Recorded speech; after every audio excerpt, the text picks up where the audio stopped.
55. Expiation and power.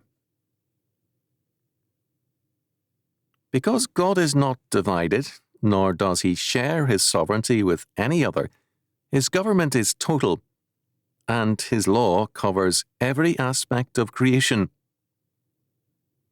To restrict the Bible and the language of the Bible to the church, and to assume that its scope is limited thereto, is to deny God and his word. We have seen in the politics of guilt and pity that atonement is an inescapable human necessity. We either have self-atonement as masochism or sadism, or we have atonement through Jesus Christ. We have further seen that God's plan for atonement covers all of life. It is civil and theological, as is the case with forgiveness also. Earlier, in observing the perspective of the humanist Ernest Becker in Escape from Evil, we saw that he held that man needs both power and expiation. He raised the question, however, to whom does one expiate? For the humanist, the sin of man is against man, and therefore expiation is to man. The problem then is to affix guilt, so that expiation can occur. Are the capitalists guilty, or are the downtrodden masses themselves responsible for their plight? Are parents responsible for the sins of their children, or are the children themselves responsible? Is it heredity, or is it environment? If man needs both power and expiation, he's in trouble. Without expiation, he is guilt-ridden and tainted in his use of power, and progressively rendered impotent by his guilt. But if he makes expiation, it is still meaningless, because it does not necessarily alter the offended. The U.S. foreign aid program in the era after World War II was in part a form of expiation, but while technologically it has been helpful, and militarily also, in any basic sense, it has been impotent. It has done as much damage as good, and it has perhaps done more to convince other peoples of America's guilt than of their own shortcomings. Man's expiation rests on man's definition of the problem as well as providing man's answer. As a result, it begins and ends in a fallacy. Instead of expiation leading to power and peace, it leads to problems and impotence. In considering the nature of expiation, let us examine first David's confession, which is a revelation of the nature of sin. For I acknowledge my transgressions, and my sin is ever before me. Against thee only have I sinned, and done this evil in thy sight, that thou mightest be justified when thou speakest, and be clear when thou judgest. Psalm 51, verses 3 and 4. David was fully aware of the fact that he had sinned against Bathsheba, against Uriah, against the army whom he used at the cost of human life, and against Israel, whose king he was. His adultery and murder involved a vast network of human relationships. David, however, without discounting or denying the human aspects of sin, states its theological meaning. Sin is an act against God and his law. When I sin against my neighbor or my spouse, against anyone, I am essentially sinning against God. I am rebelling against his law and my duty to him. Hence, the clarity of judgment. God, as David acknowledges, is justified when thou speakest, and clear when thou judgest. Not so with man. Taken humanistically, the sin of David becomes dissolved and diluted. Many questions can be raised. Was not Bathsheba agreeable to the adultery? Did it not mean a great advancement for her? Bathsheba was married to a foreigner, Were there problems between them? Was Uriah a good husband? Had he been involved in adultery on the side? As for the nation, they did not reveal its disloyalty and ingratitude at the first opportunity with Absalom. On the human side, all sin is easily discounted. So much evil exists that David's sin and ours seem, at their worst, to be trifles as against the sins of the world. David's whole life was a moral, plus for himself and the nation, and so on. A humanistic reading of sin and crime readily collapses into permissiveness on the one hand and tyrannical vengeance on the other. Only where the essentially God-centered perspective is upheld can we retain a valid doctrine of expiation, that is, atonement in relationship to God and man. This expiation requires restitution to man and society because God's law requires it.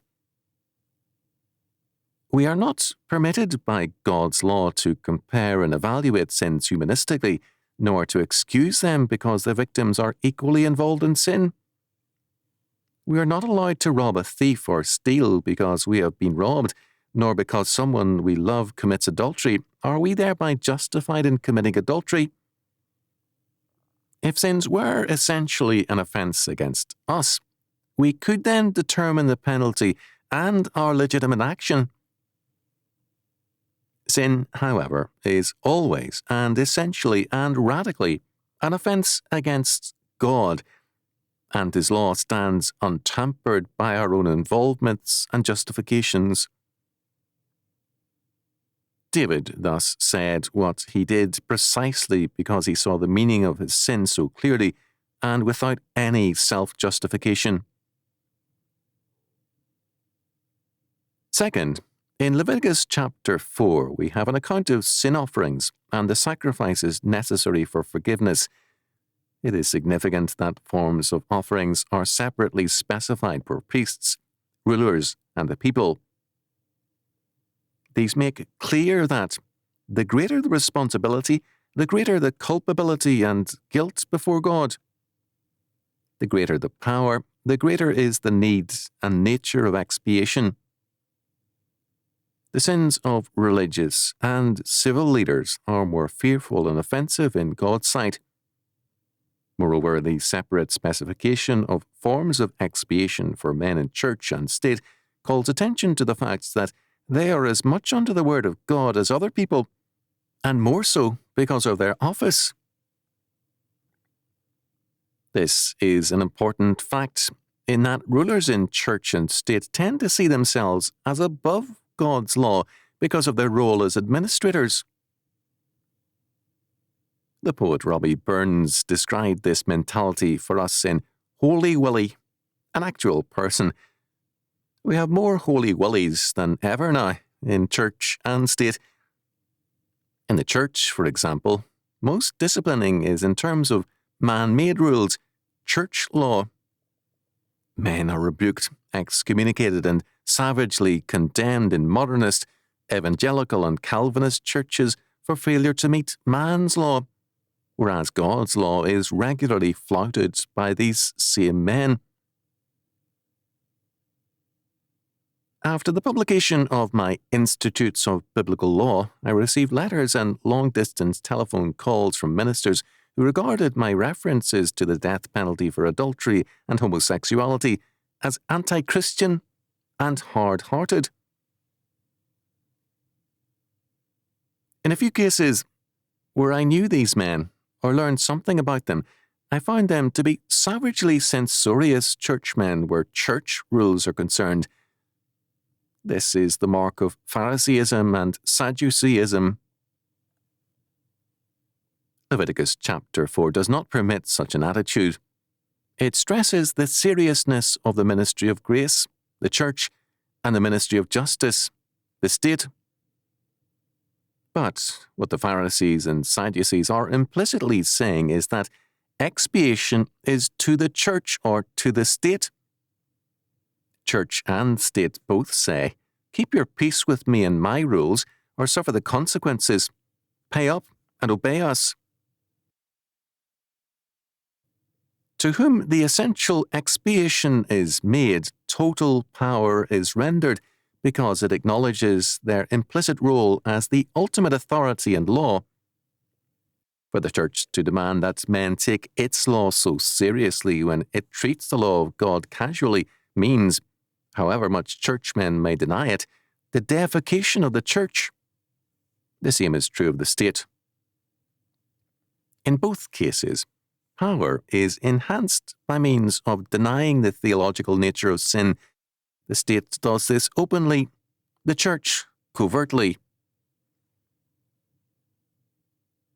The result is the enslavement of man.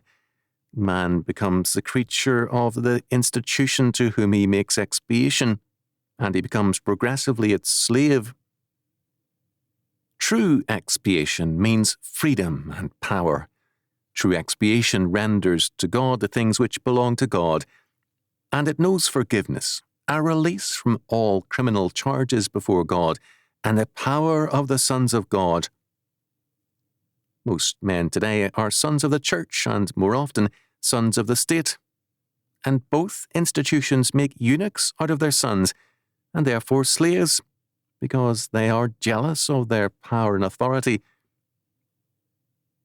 The purpose of God, however, is to restore his sons into power and dominion. David recognized that God's grace meant restoration to cleanness, joy and gladness, and the ability to rule, teach, and convert.